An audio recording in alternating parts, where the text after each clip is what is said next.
Hey guys, my name is Danielle and I work at the Williamson Museum, and I'm so excited to share an animal with you today. Did you know that there are some animals that used to be quite common in San Gabriel, but you can't find them today? We're going to talk all about them. Anybody have any guesses? Well, it might be one of your favorite animals, or it might create a little bit of fear in yourself.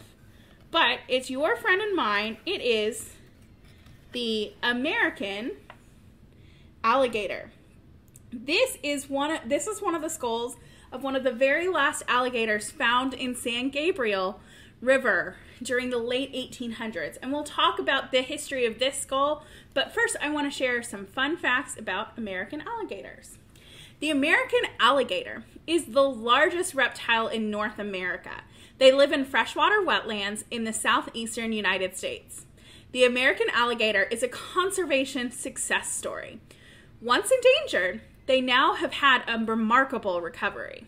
State and federal conservation measures, habitat preservation, and reduced demand for alligator products have resulted in a wild population of more than 1 million alligators. These giant reptiles might be common, but they're also full of surprises. So one, alligators are toothy. They have between 74 and 80 teeth in their jaws at any given time. And as teeth wear down or fall out, they are replaced. An alligator can go through over 2,000 teeth in its lifetime. And you can see our skull right here.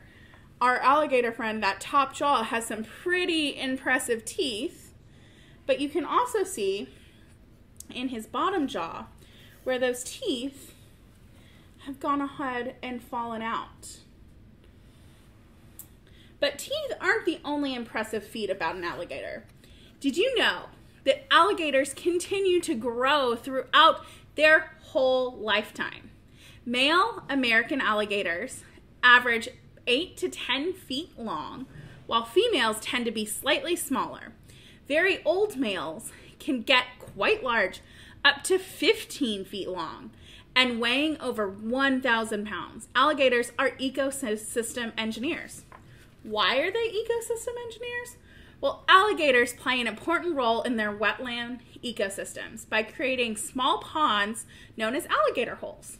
Alligator holes retain water during the dry season and provide habitats for other animals. Because habitats, right, a lot of times animals need that shelter, water, and food to survive. Well, what about the alligators that were found right here in Georgetown, Texas, in San Gabriel?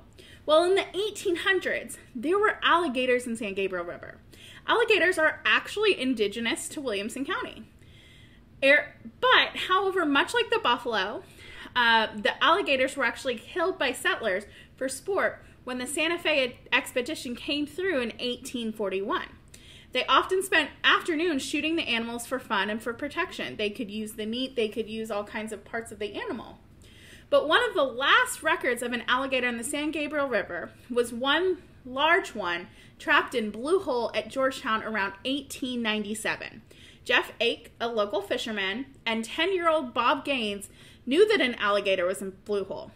Gaines, who was eventually interviewed about this in 1973, reported that Ake had 2 hooks about a foot long welded together. He baited the hooks with a soft-shell turtle and attached them to a chain and rope, which he secured to a large tree.